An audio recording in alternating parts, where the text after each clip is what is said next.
Bonjour et bienvenue pour ce nouvel événement digital de l'exploratoire Soprasteria Next. Je suis Johan Homer, directeur conseil, également le porteur de l'étude que nous allons partager aujourd'hui autour de l'agilité et de la résilience. Avant de commencer, un mot sur les conditions sanitaires. Nous n'aurons pas de masque aujourd'hui, donc nous respectons 1,50 m de distance avec nos participants et nous respecterons l'ensemble des gestes barrières, bien évidemment. Avant de rentrer dans l'étude, un mot également sur l'exploratoire Soprasteria Next. Donc, il s'agit du do tank de Soprasteria autour de 3 thématiques, l'éthique numérique, la confiance et la responsabilité d'entreprise. Ces 3 thématiques, on va travailler avec différents écosystèmes, les professionnels, les écoles, les institutions, les associations. Aujourd'hui, donc, on a une thématique autour de l'agilité notamment, qui fait partie des axes qu'on va travailler, avec différents axes, la confiance, l'éthique, la souveraineté, l'entreprise plateforme, et donc l'agilité, et la résilience, qui sera la thématique de notre événement. Maintenant, pour traiter ces thèmes-là, j'ai la chance d'avoir 2 témoins aujourd'hui. Donc Michel Cottura, vous êtes adjoint au DGA au pilotage des programmes et de la maîtrise d'ouvrage de Pôle emploi. Bonjour. Bonjour Michel. Et également Jacques Récorsic, vous êtes directeur des opérations de la Poste Colissimo. C'est ça, bonjour à tous. Bonjour. Avant de passer la parole à nos participants, un mot sur l'étude que nous avons menée. Donc l'étude que nous avons menée traite aujourd'hui de l'agilité et de la résilience. Pourquoi ces thèmes-là? La résilience, forcément, un thème d'actualité. La crise sanitaire récente a mis le sujet de la résilience à l'agenda de tous les dirigeants. Et donc la question qu'on s'est posée dans l'exploratoire, c'est de dire finalement cette résilience, comment faire en sorte de la développer dans les entreprises. Et l'agilité est apparue comme un levier classique et naturel pour justement développer cette résilience, l'agilité qui permet à la fois de s'adapter, de se transformer, d'encaisser les chocs. Maintenant, une fois qu'on a dit agilité et résilience, c'est quelque chose qui peut être assez théorique finalement. Donc le travail que nous avons mené au cœur de l'exploratoire, c'est comment rendre ça très concret. C'est le côté du do tank, de dire il faut qu'on trouve des solutions concrètes et activables. Pour ce faire, nous avons construit une démarche autour déjà pour définir ce qu'était que l'agile en fait, l'agilité à l'échelle de l'entreprise. Et donc on a construit une démarche avec 6 grands piliers. 6 grands piliers de l'entreprise, c'est classique, qui reprennent les fondements de l'entreprise, la culture, le management, l'organisation, la gouvernance, les processus et tout ce qui est le digital. Et par rapport à ces 6 piliers que vous voyez à votre écran, nous avons fait un travail de dire finalement pour chacun de ces piliers quels sont les marqueurs agiles, quels sont les fondamentaux agiles qu'on peut retrouver dans chacun de ces piliers. Donc pour chaque pilier, nous avons entre 5 et 7 marqueurs agiles, des marqueurs qui sont très concrets, observables d'entreprise et au niveau de l'ensemble de l'entreprise, et de dire finalement, quand on met en œuvre ces marqueurs-là, on est un peu plus agile dans notre fonctionnement, dans notre organisation et dans notre façon de fonctionner. Et donc ces marqueurs, aujourd'hui, ils représentent ce que j'appellerais un agile fondamental de la culture, du management, de l'organisation, à ne pas confondre avec l'agilité des projets, avec tout ce qui est autour des démarches Scrum, ainsi de suite. On est vraiment sur l'agilité entre guillemets intrinsèque de l'entreprise et fondamentale de l'entreprise. Donc ce que nous avons fait, nous avons pris ces marqueurs-là et nous avons posé 3 questions à un panel de 20 entreprises qui a travaillé avec nous cet été. 3 questions très claires sur marqueur par marqueur. 1. Est-ce que ces marqueurs, vous les observez fréquemment chez vous? Est-ce que ces marqueurs agiles ils sont mis en œuvre fréquemment chez vous? Première question. Deuxième question, est-ce que ces marqueurs, de votre point de vue, contribuent à la résilience de votre entreprise? Et troisième question, est-ce que ces marqueurs se sont davantage révélés pendant la crise? Et donc on a eu un retour de notre panel d'entreprises, que je remercie au passage d'avoir participé, pour en tirer une étude, pour en tirer plusieurs conclusions sur finalement cette agilité. Quelle agilité va contribuer à la résilience et quels sont les leviers agiles à, entre guillemets, mobiliser pour pouvoir développer la résilience d'une entreprise. L'idée était vraiment d'avoir des leviers activables et concrets, c'est ce qu'on verra avec nos 2 invités. Par rapport à cette étude, on a tiré 5 grands enseignements, et on va en creuser 2 plus particulièrement aujourd'hui. Premier enseignement, c'est que l'agilité repose sur l'ensemble des facettes de l'entreprise. C'est-à-dire que typiquement aujourd'hui, quand on a fait notre étude, dans le top, on va dire 8 des 9 des marqueurs les plus observés dans l'entreprise, on retrouve les 6 dimensions de l'entreprise. On retrouve la culture, la gouvernance, le management, l'organisation, les processus, également le digital. Ça veut dire quoi? C'est-à-dire que l'agilité aujourd'hui, elle est multiple, elle est composite. Et l'agilité, c'est sûrement pas juste de travailler les processus ou la culture ou l'organisation. Donc on a un premier enseignement, l'agilité de l'entreprise, elle repose sur plusieurs choses, sur plusieurs dimensions. Deuxième enseignement, il y a un lien direct entre l'agilité et la résilience. La résilience par rapport aux marqueurs, quand on a demandé à notre panel de clients de répondre sur la contribution de ces marqueurs à la résilience, quasiment tous étaient entre moyen et très fort. Donc il y a un vrai lien sur cette agilité, cette capacité à s'adapter qui apporte vraiment une résilience assez forte. Ça, c'est le deuxième enseignement. troisième enseignement, aujourd'hui, ce qu'on constate dans les entreprises, les marqueurs les plus observés dans l'entreprise, sont avant tout de fonctionnement et de culture. C'est qu'on est plus sur une agilité des gens, des êtres, des hommes et des femmes qui composent l'entreprise, donc avec leur savoir et leur bonne volonté quelque part, et pas tellement encore sur l'organisation. Donc ça, c'est aujourd'hui plutôt sur ce qu'on observe dans les entreprises de façon concrète actuelle aujourd'hui, c'est une agilité plutôt culturelle et de fonctionnement. Et puis dans l'étude est apparu un second niveau d'agilité et de résilience, du coup, plus structurel et organisationnel. Et là, sur ces marqueurs-là, ce qui est remonté de notre panel, c'est que finalement, il y avait de grands bénéfices d'agilité et de résilience à gagner sur l'organisation, sur le mode de management, sur l'utilisation de la data également, et que ça, aujourd'hui, les entreprises se disent que c'est la résilience de demain, mais aujourd'hui, on n'est pas encore forcément arrivé à ça aujourd'hui, c'est pas quelque chose qu'on observe beaucoup dans les entreprises. Et donc là-dessus, on a réussi à identifier 4 grands chantiers à mener par les entreprises pour développer leur agilité et leur résilience. Et puis il y a un cinquième enseignement aussi, la troisième question qu'on leur a posée. À travers cette crise sanitaire, on a 5 grands marqueurs qui sont ressortis de cette crise sanitaire, donc on vous les présentera également. Et ce que je vous propose, c'est de commenter donc ces deux derniers enseignements avec nos deux invités, sur finalement quels sont ces grands chantiers à venir plutôt en termes d'agilité et de résilience, les grandes transformations à mener, et finalement qu'est-ce que ça a aussi révélé en termes de marqueurs, qu'est-ce qu'a révélé la crise sanitaire en termes de marqueurs. Et je vous propose de commencer par la partie crise sanitaire, ce que ça a révélé chez vous en fait. Avant de rentrer sur les 5 marqueurs qui se sont révélés durant la crise, est-ce que vous pouvez rapidement nous présenter, votre activité, et 2, quel a été l'impact de la crise sur votre activité, sachant qu'on est sur 2 activités assez différentes entre Pôle emploi et la Poste Colis. Qui veut commencer du coup? Alors je vais commencer. Bon, bonjour à nouveau à tous. Juste avant de vous présenter l'activité de Pôle emploi, je voulais revenir un peu sur ce qui a été présenté et sur l'enquête, pour vous dire que ça m'a un peu réconcilié avec l'agilité. Pourquoi? Parce que l'agilité est souvent vécue et encore vécue comme un ensemble de pratiques, comme un ensemble de techniques, etc. et pas comme une pensée globale. Or, l'approche systémique que vous avez mis en œuvre est vraiment une pensée globale et je pense que c'est bien là-dessus qu'il faut penser l'agilité dans une entreprise.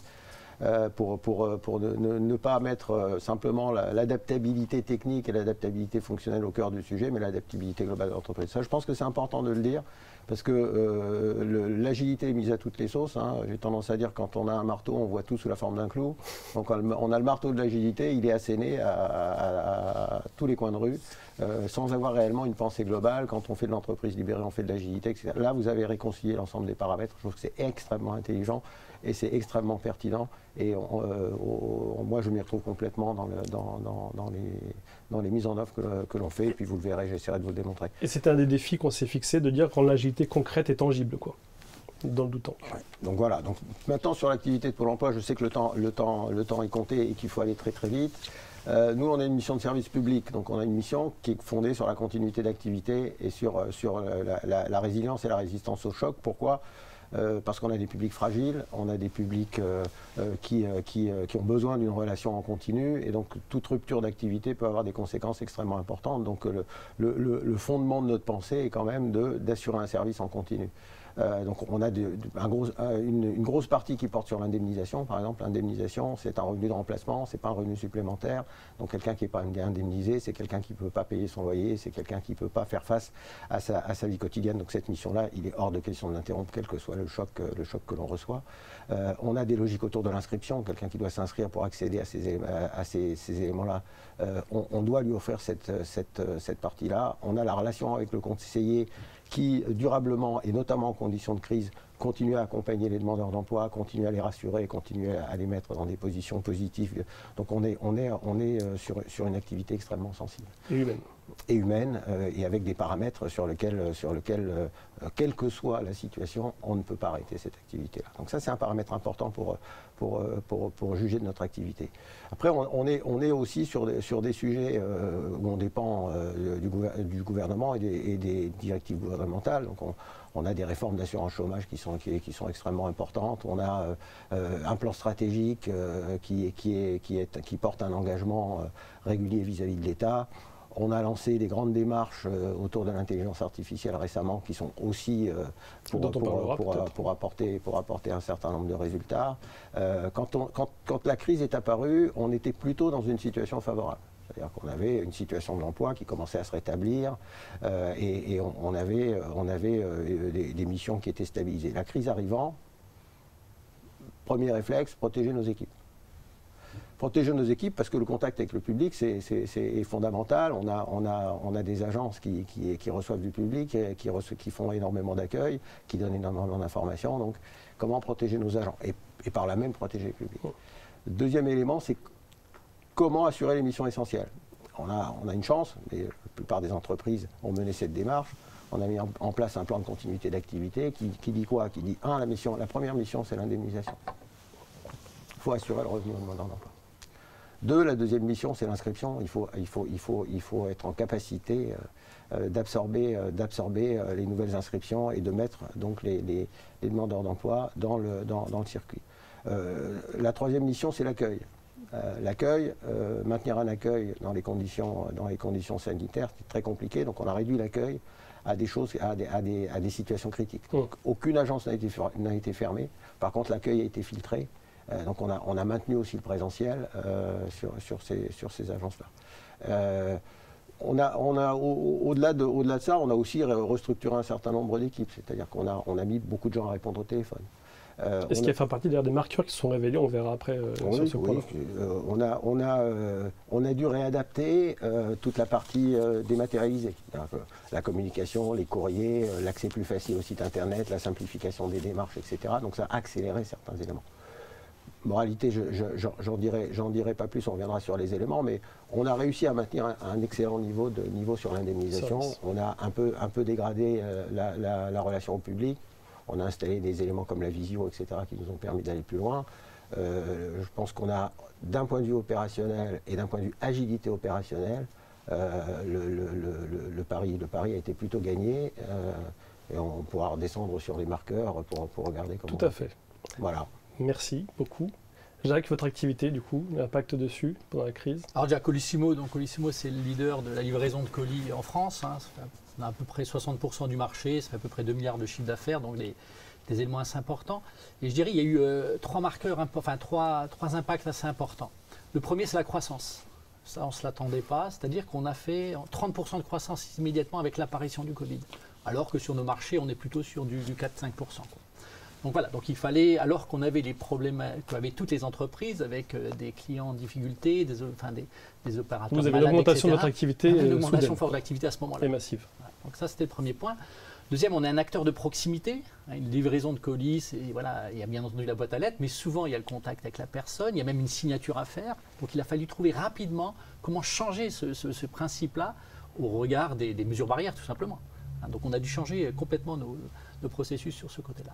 Et le troisième qui est important, il est peut-être un peu plus symbolique, mais on s'est rendu compte quand même de l'importance sociétale qu'avait notre entreprise. Parce que souvent, quand on parle de la Poste, on voit le côté un peu mission de service public, etc., mais on pense plutôt au courrier. Et là, on voyait que sur le colis, comme certaines populations n'avaient plus la possibilité d'aller tout simplement faire ses courses, donc il ne fallait pas, nous en tant que leader sur le marché, on a une certaine responsabilité et en obligation de les aider. Et donc on ne pouvait pas, nous, ne pas... Donc une nouvelle dimension, une dimension qui s'est confirmée. Et c'est pour ça que toute cette population, et c'est un impact important, on arrive avec une population un peu nouvelle sur nos marchés. C'est-à-dire des gens plus seniors. Qui étaient un peu réticents au commerce connecté. Voilà, qui étaient réticents à ça, qui n'avaient pas forcément la facilité vers les tablettes. Et comme ils ne pouvaient plus se déplacer, comme il n'y avait plus de possibilités, donc en fin de compte, ils sont allés, en termes d'expérience client, ils ont vu que c'était faisable. Et donc, ce sont des clients qui nous sont restés fidèles et qui vont rester fidèles parce qu'ils ont trouvé quelque part un intérêt à le faire. Et donc, une sollicitation plus forte et un outil industriel un peu impacté quand même par... Tout à fait, complètement. D'accord, très bien. Ce que je vous propose maintenant, c'est de passer aux 5 points clés, aux 5 marqueurs clés qui se sont révélés pendant la crise. Donc, ces 5 marqueurs clés, ils proviennent de notre panel de répondants. Donc, il y a 5 marqueurs qui sont vraiment révélés. Donc, le premier marqueur, c'est le digital. Donc, là, ce que vous voyez, c'est les marqueurs à l'écran. Collaborer à distance efficacement grâce aux solutions digitales. Plus de 80% du panel a dit que ce marqueur, finalement, s'est révélé pendant la crise. Et ça, je pense qu'on va en parler, mais c'est un fait. D'un point de vue culture, donc le marqueur, le pilier culturel, faire preuve d'esprit d'équipe, de collaboration, ça aussi c'est beaucoup remonté. 72% du panel l'a remonté finalement, cette solidarité dans la crise qui est apparue assez fortement. Troisième marqueur autour des processus et des pratiques, partager l'information de manière transparente. Donc l'obligation quelque part d'être rapide et transparent et de pouvoir décider avec l'ensemble des informations à disposition. Après, deux autres marqueurs qui sont un peu moins révélés mais qui sont quand même intéressants. La recherche des résultats rapides et réguliers, même petits, et c'est aussi un peu ce que vous disiez Michel, finalement d'être capable d'assurer le minimum vital, si j'ose dire, à nos clients, surtout en difficulté. Et puis un cinquième marqueur qui est ressorti et qui est un marqueur structurellement pas facile à faire bouger, mais qui là c'est assez bien révélé, c'est allouer et réallouer les équipes et les moyens en accord avec la stratégie de l'entreprise. En tout cas, en l'occurrence avec la crise ici. Donc on a été capable de prendre des moyens et de les réallouer. Par rapport à ces 5 marqueurs, est-ce que vous y retrouvez? Est-ce qu'il y a des marqueurs? Est-ce que vous avez des illustrations par rapport à ces marqueurs-là? Est-ce qu'il y a d'autres marqueurs éventuellement qui se sont révélés chez vous pendant la crise au-delà de ces 5-là? Qui veut commencer? Michel, Jacques, Mac. Maintenant, sur le digital, c'était quelque chose de fondamental, nécessaire. À partir du moment où on est obligé d'éloigner les gens, il faut travailler à distance, il faut les outils. Et c'est vrai que les outils existaient.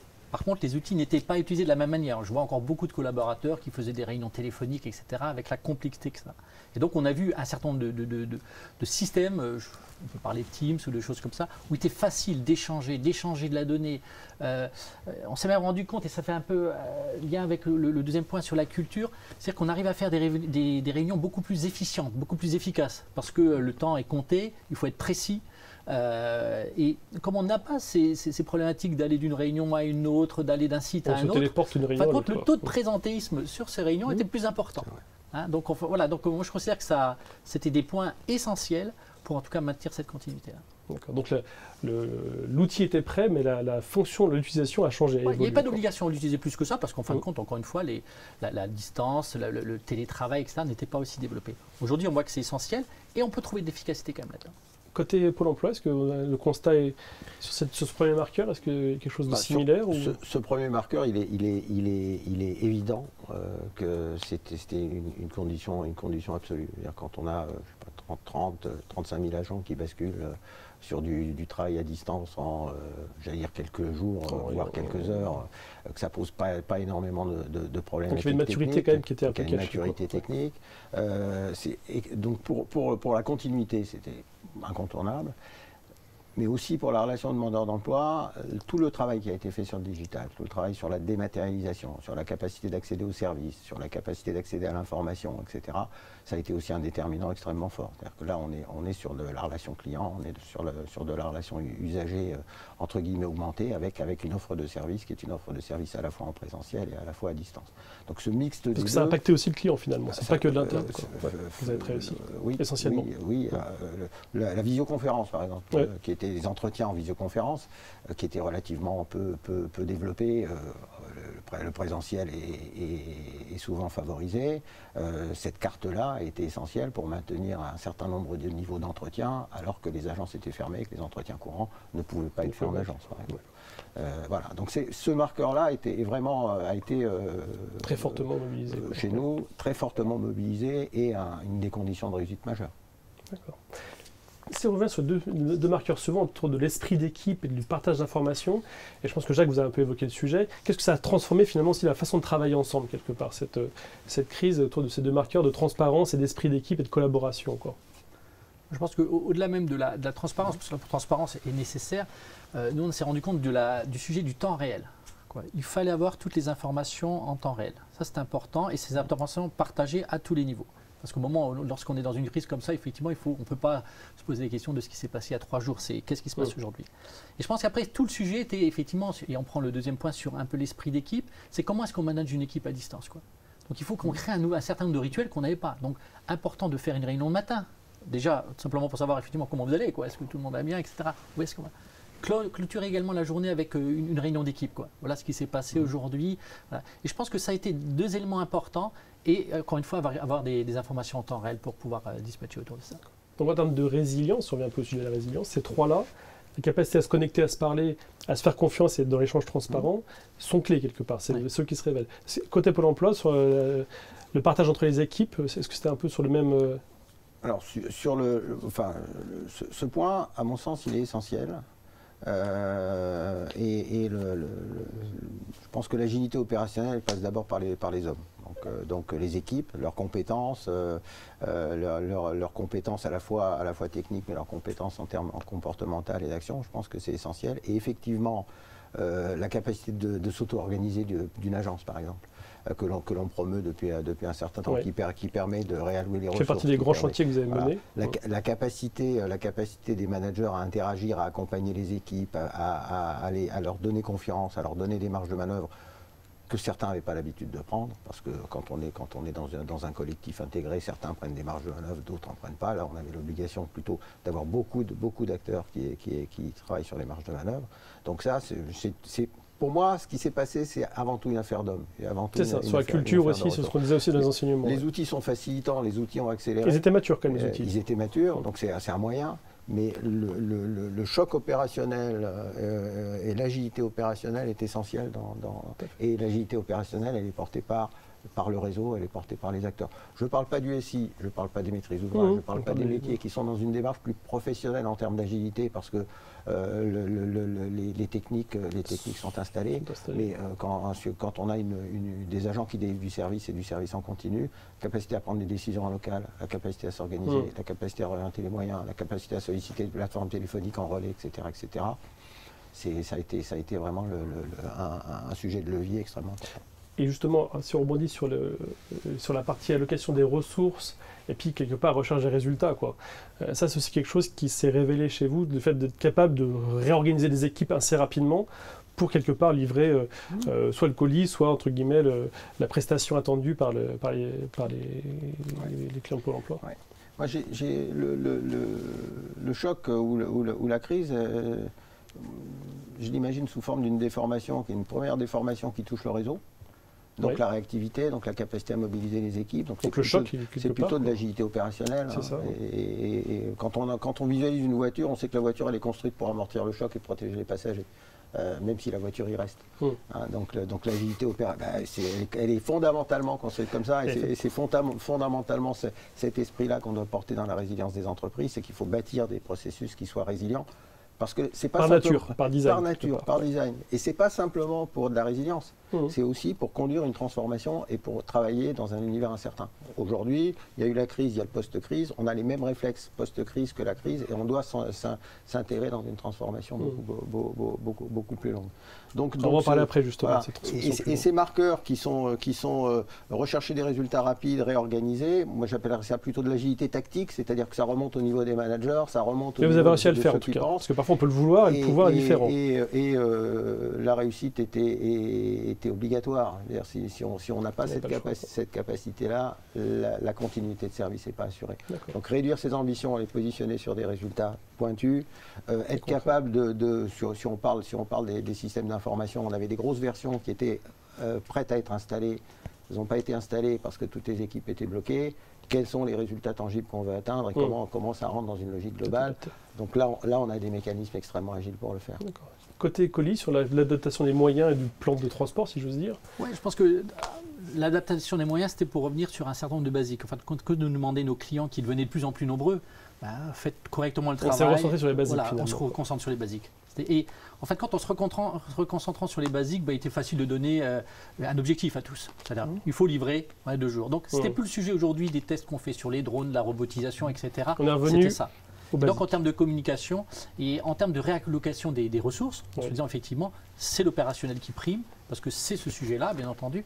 Et donc en fin de compte, tout le monde l'a compris. Et donc on a réussi à amener assez facilement les gens à changer leur manière de faire. Très bien. On a pas mal parlé de transformation un peu de fond. Je pense qu'on va passer au deuxième temps de notre événement, justement autour des grands chantiers qui se sont révélés à travers le panel. En fait, à travers le panel, on a vu qu'il y avait ce premier niveau d'agilité et de résilience qui repose sur la culture et sur les fonctionnements. Et il y a un second niveau de chantier qui repose plus, on va dire, sur des transformations d'organisation, de management, de processus également parfois. Voilà. Donc ce second chantier, si on peut du coup les afficher à l'écran, donc on a 4 grands chantiers en fait. Donc les marqueurs il y a une douzaine de marqueurs qui sont ressortis qu'on appelle nous des marqueurs d'avenir. C'est des marqueurs, grosso modo, on se dit il y a une grande valeur en termes de résilience et d'agilité. Pour autant, les entreprises n'y arrivent pas forcément encore à les pousser. Et donc, on a 4 grands chantiers poussés par ces marqueurs.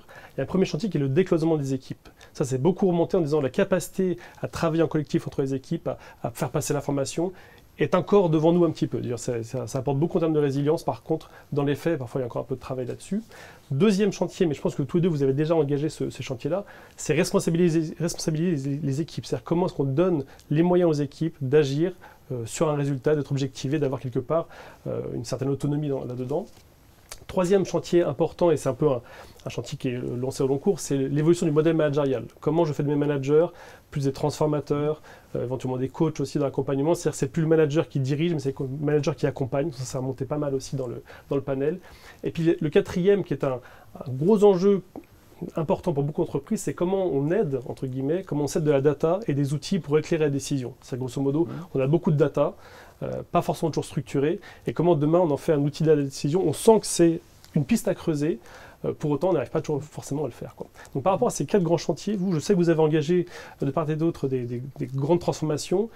Où est-ce que vous en êtes? C'est quoi vos prochaines étapes? C'est quoi les premiers résultats que vous avez peut-être déjà le premier, pour moi, c'était la responsabilisation des équipes. Là, vraiment, les équipes opérationnelles, ce qu'on appelle les unités autonomes. Donc, c'est des chantiers qu'on avait déjà démarrés longtemps avant, avec toujours un peu cette difficulté du manager intermédiaire qu'on déresponsabilise par rapport à cette fonction et de l'équilibre un peu entre ces forces. Et pour aider ça, à l'époque, j'avais dit, on va supprimer une strate hiérarchique. C'est-à-dire qu'on va avoir un patron, on va avoir beaucoup de gens en dessous de lui, et ne pourra pas gérer comme aujourd'hui. Ce sera trop compliqué. Pas en direct. Pas en direct. Donc pour ce faire, il doit donner de la responsabilité, de l'autonomie, et donc avoir un suivi qui est différent, c'est-à-dire qu'il doit se transformer, ce que vous avez dit tout à l'heure, en coach, en animateur, en fluidisateur, etc. Et donc ça a beaucoup aidé. Mais c'était complexe. Et lorsque la crise est arrivée, comme en plus il y avait de l'absentéisme, on a vu que ce modèle fonctionnait bien. Parce qu'en fin de compte, on avait un inducteur, on avait des objectifs assez clairs, pas besoin de revenir tous les jours dessus, etc. Donc l'équipe, elle s'organisait autour de ça. A su se stabiliser. Et il n'y avait pas besoin d'avoir une vision si forte que ça. Donc je pense que d'avoir supprimé en tout cas une stratégie hiérarchique nous a aidé, alors qu'au départ c'était assez complexe à faire. Sur la partie justement des équipes, alors, je ne sais pas si on peut dire autonomes, en tout cas des équipes autogérées, quasiment un peu plus autogérées. Côté Pôle emploi, est-ce que c'est une transformation que vous avez déjà menée ou Nous, on a une approche plus globale du sujet, c'est-à-dire que l'ensemble de ces points-là, 1, 2, 3, sans le 4, qui est la data dont on parlera après, fait partie depuis les 3 derniers plans stratégiques de la stratégie de Pôle emploi. D'accord, donc c'est quelque chose que vous avez déjà engagé. Voilà, depuis Pôle emploi 2015 jusqu'à Pôle emploi 2022, on a 3 plans stratégiques qui se sont succédés. Le premier point, il n'est pas sur le décloisonnement des équipes. Il est sur, je vous donne les gros éléments, il est sur la logique d'indicateur, de pilotage quanti, etc. La première brique, notre directeur général, quand il est arrivé, son premier sujet, c'était on arrête de piloter par les moyens, on pilote par les résultats. Et donc cette logique d'enlever tous les reportings intermédiaires qui remontaient aux différentes équipes, etc., et de commencer à responsabiliser les unités sur leurs résultats, c'est un message qui a été extrêmement fort, et aussi s'accrocher à quelques indicateurs et que tout le monde porte les mêmes indicateurs. Et quand on dit tout le monde, c'est vraiment on responsabilise aussi les équipes au plus près du terrain. Jusqu'aux collaborateurs aujourd'hui, en équipe, en front office. Ce qui du coup aide à garder la vision du final. La deuxième partie qui a été menée, alors je suis sur le programme autour des années 2015, c'est le nouveau pari de la confiance. C'est-à-dire que comment est-ce que l'on peut faire de responsabiliser, donner des marges de manœuvre, donner des moyens, susciter des idées, générer du sens directement au sein des équipes. Donc on a eu par la confiance, par la confiance et par la liberté de choix, par la liberté de construire un certain nombre de composants, un certain nombre d'idées, etc. Donc gros challenge, ça a été un projet, 19 agences embarquées qui avaient toutes les clés pour définir ce qu'elles voulaient faire, donc qui pouvaient agir sur la créativité, sur le management, modifier la structure managériale d'une agence, l'aplatir, etc. Donc beaucoup de créativité avec des jurys qui regardaient les résultats et qui votaient, dans lequel, par exemple, notre directeur général il avait une voix comme tout le monde. D'accord. Donc c'est-à-dire que vous avez déjà fait le choix de donner, entre guillemets, genre, je ne veux pas dire les clés, mais en tout cas de laisser les équipes s'organiser par rapport à un résultat qu'elles ont à atteindre, mais après les moyens sont libres, quoi. Ça, c'est la première étape. Deuxième étape, on est allé encore plus loin. C'est-à-dire que deuxième étape, là, on s'est occupé de la performance, on s'est occupé des résultats qui étaient derrière. Donc, on a donné la main aussi aux équipes sur la construction de leur performance, la construction et la définition des niveaux à atteindre.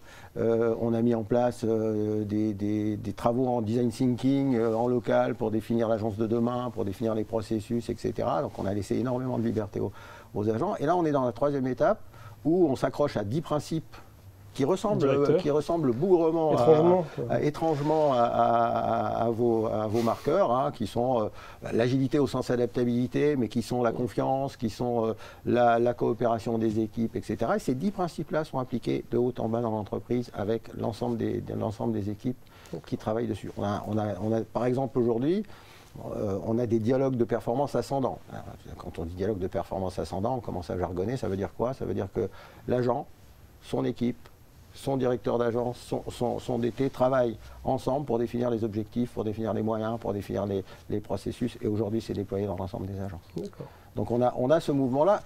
Vous avez cette maturité-là, en tout cas, du dialogue avec les collaborateurs. Et on a une ligne stratégique qui est cohérente depuis les 3 derniers plans stratégiques. Et qui est partagée par tous. Qui est partagée par tous. Et quelque part, en termes de quelle manière ça vous a facilité la résilience, justement, par rapport au choc sanitaire? On n'aurait pas les résultats qu'on a aujourd'hui par rapport à une crise de cette ampleur-là si on n'avait pas les équipes en capacité de gérer l'ensemble des paramètres de leur action. Parce que là, du coup, tout le monde s'est responsabilisé et a trouvé, avait les marges de manœuvre déjà opérantes, entre guillemets, pour s'adapter. C'est ma conviction. Aujourd'hui, je saurais pas vous le démontrer, mais la plasticité dont on a fait preuve, la ductilité, enfin, moi, je ne l'explique pas autrement que par la mobilisation des agents, leur engagement, leur capacité à comprendre leur environnement, leur capacité à réagir, etc., etc.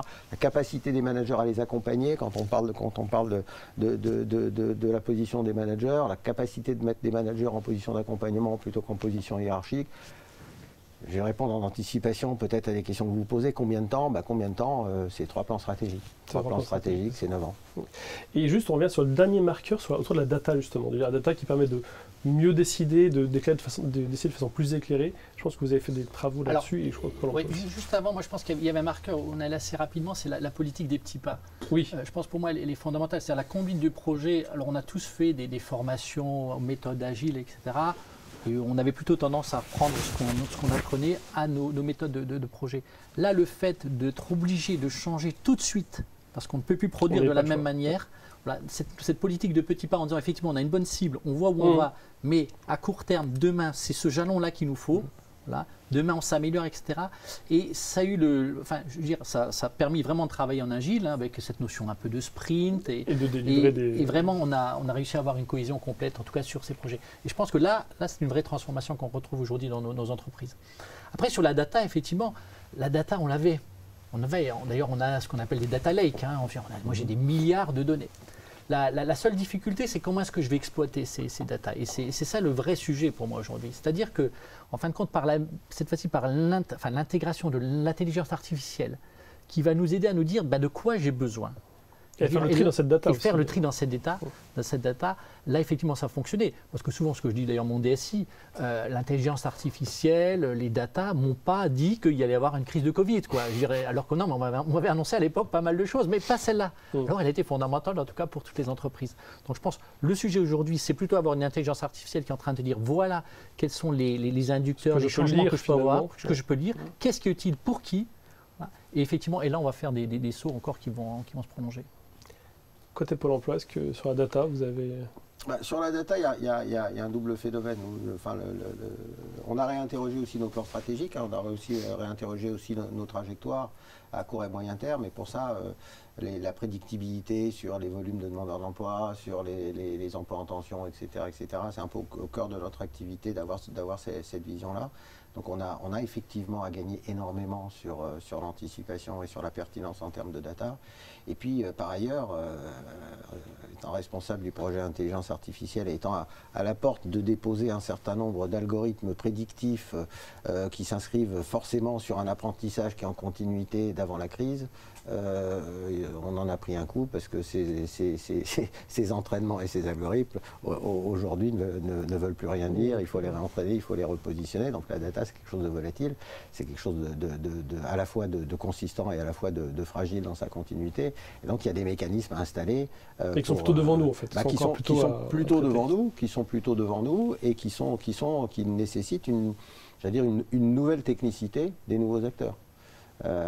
Et d'apprendre à travailler avec la data, avec l'IA aussi. Je pense qu'il y a un apprentissage à avoir aussi avec cette espèce d'oracle qui vous amène des réponses qu'on n'a pas forcément attendues. Oui. Vous n'êtes pas sans savoir que Pôle emploi a été rythmé pendant des années par la publication des chiffres du chômage, etc.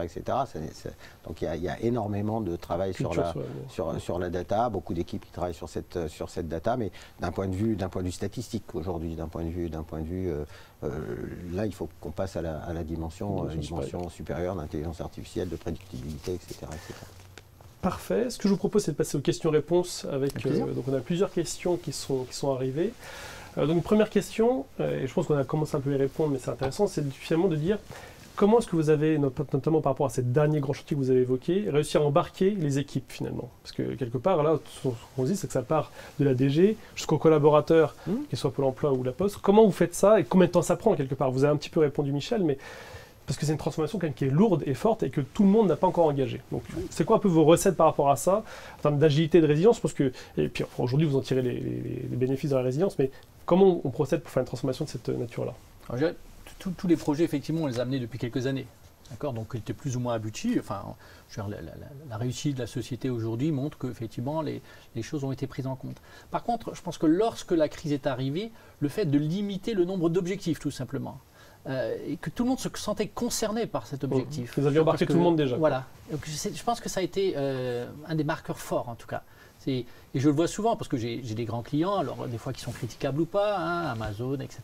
Mais quand on va chez eux, c'est très simple. Il y a 1 ou 2 objectifs maximum. Je pense qu'il faut aller là-dessus. Il faut revenir à ça. Voilà. En tout cas. Et si on revient là-dessus, après, effectivement, il y a des objectifs par conséquence, indirects, etc., qui peuvent arriver. Mais on sait tous exactement pourquoi on travaille. Et, donc le partage du sens, qui est un élément agile assez fort, est clé chez vous. Quoi. Ouais. D'accord. Côté Pôle emploi, sur... Je partage complètement. Quand je vous disais que la première action qui a été menée sur le pilotage, c'est de dire on arrête de piloter par les moyens, on pilote par les résultats, on pilote par le sens. Ouais. On passe de pléthore d'indicateurs, je ne saurais même plus combien on avait de tableaux de bord dans tous les sens qui comptaient le nombre d'aides, le nombre d'offres, le nombre de ceci, le nombre de cela.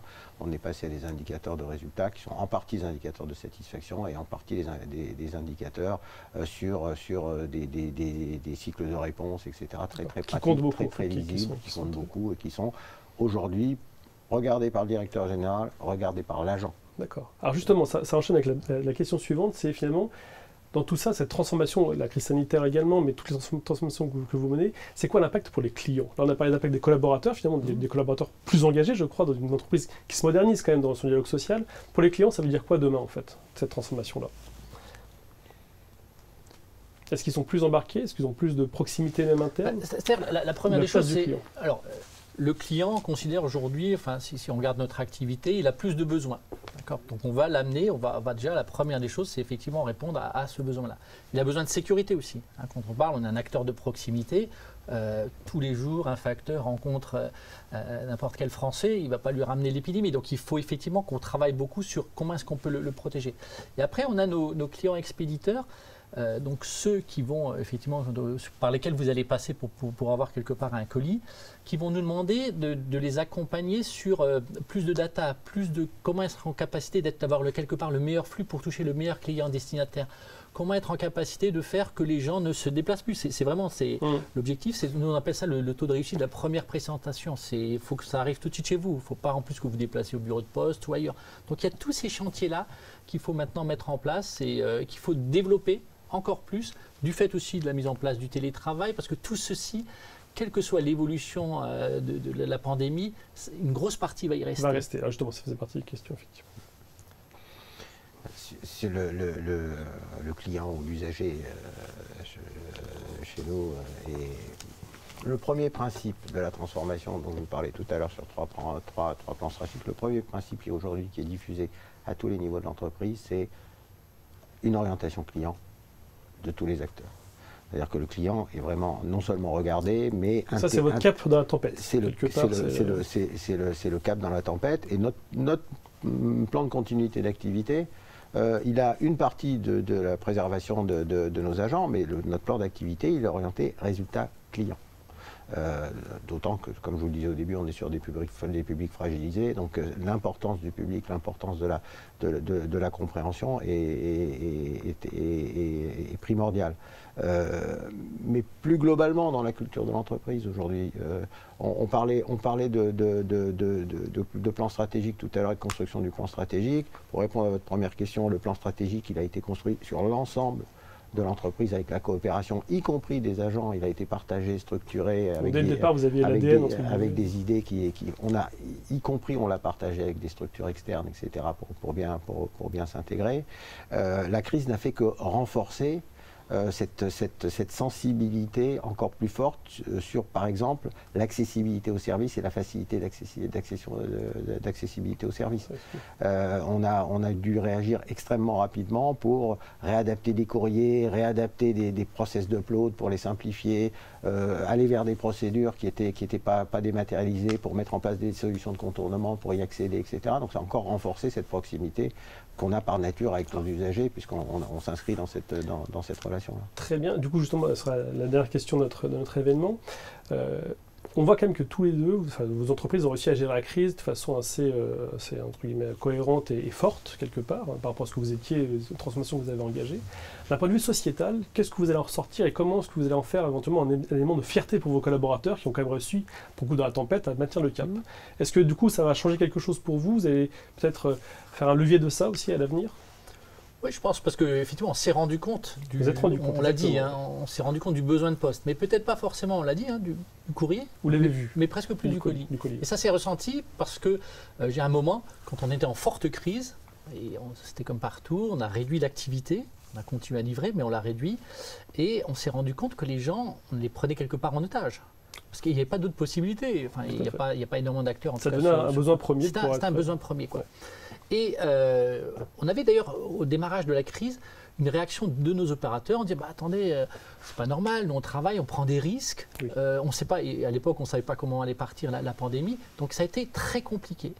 Pour autant, après, dès qu'on a commencé à distribuer les respirateurs, les masques, le gel, etc., donc à l'ensemble des Français. Cette fierté est apparue aussi. Voilà. Donc là, les gens se sont rendus compte qu'on est utile. Et ce qu'on avait fait pour accentuer le sujet, dès que le produit était lié, on va dire, au Covid, qu'on alimentait une pharmacie, mais comme je le disais, une infirmière qui travaille, elle a besoin autant d'une blouse que d'autres choses, quoi. Et en fin de compte, là, on l'estampillait par quelque chose qui était visible sur le colis, quoi. Et à ce moment-là, on a un retournement. Les gens se sont dit, ce qu'on fait, c'est utile, quoi. Et en interne. En interne. Et on a dit, on va vous protéger par rapport à ça. Et on a maintenant, je vois systématiquement des courriers de nos clients expéditeurs. Merci, grâce à ça, on a eu ça. Enfin, on a sauvé des gens ici, etc. Et donc, il faut, je ne dis pas surfer parce que le sujet n'est pas beau, mais se rendre compte de ce besoin-là et ce qui nous amène, nous, je dirais, à investir, parce que j'avais un premier plan d'investissement extrêmement important de près de 500 millions d'euros qui devait se terminer en 2023. Étant donné la croissance qu'on a aujourd'hui, c'est ce qu'on a mis en place là en 2020 et on va redemander un gros programme là d'investissement là, pour pouvoir répondre à cette croissance qui va continuer à le faire et qui montrera encore en plus ce besoin de poste. C'est très clair. Michel, du coup, alors déjà une mission de service public déjà bien identifiée, j'ai envie de dire. Mission de service public bien identifiée. Ouais, je dirais qu'il y a deux aspects. On a une forme d'acquittement de toutes les démarches qui sont lancées depuis plusieurs années. Et le fait que l'activité a été maintenue, le fait que les collaborateurs s'en sont emparés, etc., et qu'on le rend visible vis-à-vis de ses collaborateurs, qu'on leur restitue, c'est une forme d'acquittement sur les investissements qui ont été faits, les orientations stratégiques étaient bonnes et ça paye. Alors c'est pas si neutre que ça, parce que quand on est piloté par les résultats, on peut être piloté par l'efficience, par le quanti, mais ces valeurs-là qui sont des valeurs un peu plus globales de réponse rapide guides à nos publics, etc., c'est difficile de les mettre en valeur. Là, on se dit, la dématérialisation des plans sur 3-4 ans de dématérialisation, ça paye. Le digital, ça paye. Le pari de la confiance, donc le ça sens paye, arrive finalement. etc. Et donc là, on a une véritable occasion de remettre en perspective ce sens qui est porté, qui n'était peut-être pas compris par tout le monde. Et il y a une réelle fierté d'avoir réussi à contenir la vague. Et cette fierté, elle est portée auprès de nos agents. Il y a même des retours de nos clients qui sont, de nos usagers, qui sont extrêmement positifs. Donc, alors il ne s'agit pas de surfer sur la vague, il s'agit simplement de se dire la conscience du service que l'on rend, nos agents l'ont. Est exacerbée, quoi. Mais là, elle a été exacerbée et elle a été encore plus démontrée. Donc je pense que c'est un des bénéfices entre guillemets de la crise, c'est d'avoir remis l'église au milieu du village, d'avoir remis les pendules à l'heure et d'avoir remis le principe. Et que toutes vos transformations ont servi ça. Et que toute la transformation a conduit à ça. Et elle n'est pas terminée. Elle n'est pas terminée. Un grand merci à tous les deux. Merci pour vos témoignages très éclairants et très concrets et pragmatiques. Et c'est bien l'esprit du do-tank, c'est d'avoir justement des réponses activables et pragmatiques. Sur l'ensemble de l'étude, vous retrouverez, à travers une note d'analyse qui va vous être tout de suite après l'événement communiqué, l'ensemble des éléments, donc les marqueurs, les enseignements, ainsi de suite. Et à très bientôt pour un nouvel événement autour de l'exploratoire sur Prestaria Next. Et à très bientôt. Voilà. Merci beaucoup à tous les deux. Merci. Merci beaucoup.